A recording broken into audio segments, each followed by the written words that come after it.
As General Counsel with PCL Construction, Doug Stollery is one of the most experienced construction lawyers in the country. He pioneered the successful integration of in-house legal services into the daily operations and management of Canada's largest contracting organization. PCL is a 106-year-old construction company that started in Saskatchewan in 1906 building farmhouses and schools and has grown into Canada's largest general contractor, now doing almost $7 billion worth of construction annually.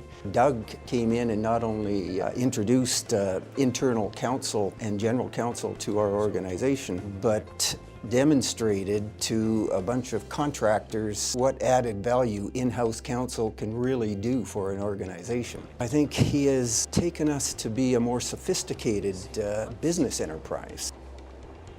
I've known Doug now for about 10 years. We were on the first generation of Canadian P3 projects. In the space of 5 years, Canada quickly became the epicenter of P3 activity globally.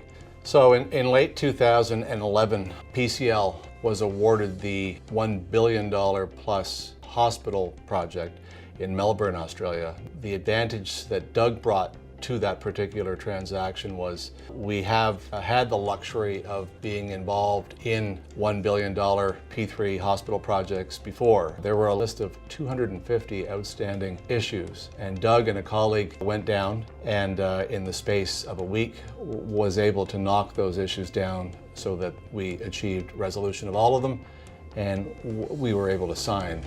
Doug Stollery received his law degree from the University of Alberta in 1976, clerked at the Supreme Court of Canada, and then achieved a Master of Laws degree at Harvard. He spent almost 30 years in private practice with Edmonton firm Reynolds, Mirth, Richards and Farmer. Much of that time was spent working on files for PCL. Yeah, I think Doug, in pioneering the role of an in-house counsel with construction firms, was really a continuation of the work he was doing already for PCL at the firm.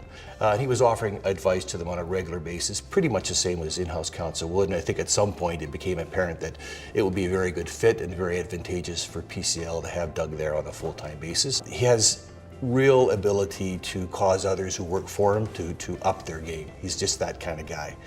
He's got a very strong intellect, a real good ability nonetheless to bring the theoretical in with the practical and the strategic. And he's also got a real ability to look at problems in a novel way.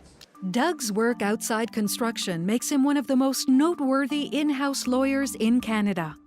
Doug helped argue on a pro bono basis one of the most important charter cases ever brought before the Supreme Court of Canada. The Vreend case began because Delwyn Vreend, an instructor at King's College, which was a Christian college, was fired by his employer when they determined he was gay. Consequently, it was necessary to bring a charter challenge against the provincial government to attempt to require them to provide legislation to protect the human rights of gays and lesbians, and our firm became involved. One day I was working and I received a letter in my office from Doug Stollery, who I didn't know at the time, including a check and saying that if I needed any assistance or there was anything further he could do to please call. And I was thrilled by this prospect. And I'm not sure that Doug had ever been in a courtroom before we got to the Supreme Court of Canada, but when we got there, it was as smooth as silk. He was so articulate and so eloquent, and above all of that, passionate. And in addition to that, of course, it was wonderful to have a member of the gay community as co-counsel in the case. It gave us a kind of credibility. After it was all over, there was the famous kiss by Delwyn and his then lover, and it was on the front pages of the papers across the country, and we just thought, you go for it, like this is how it should be. Doug is highly regarded as a philanthropist and avid volunteer. His involvement as a director for the Stollery Children's Hospital and Stollery Charitable Foundation builds on the generosity and compassion of his family, who were leaders in philanthropy. The reason the Stollery Children's Hospital exists is very simple. We raise money for miracles. and it means that we raise the funds to make sure that we have the finest pediatric care for children in northern Alberta. When Doug Stollery participated on the board of the foundation, the revenues went from $895,000 to $12.3 million. And this didn't happen without a lot of work, a lot of focus, and a lot of determination. When PCL was invited to join the G20 infrastructure panel, he participated enthusiastically. Well, first of all, we were quite honored to receive the call from the Prime Minister's office to ask us to represent Canada.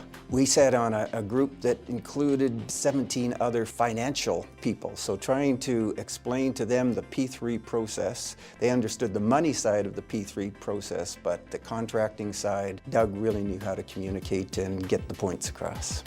Doug's achievements in construction law are exceptional, but his remarkable range of experience and public service truly make him a role model within the profession. With a leader like Doug working as hard as he does, you naturally gravitate to wanting to sort of replicate that approach. I think Doug also has this tremendous understanding of human nature, and he's a wonderful mediator. He's also very funny, he's also very witty, and he's just a great person to spend time with. He's an unsung hero in many respects, and that's what makes him so very special. His goal, once he isn't practicing law for PCL, is to do humanitarian work in third world countries in the area of human rights. Well, on behalf of the firm, I'd like to say to Doug just how very, very proud we all are, and how very, very happy we are that our friend has done this well. I really can't think of any individual that would be more deserving, and I'm just totally thrilled for Doug.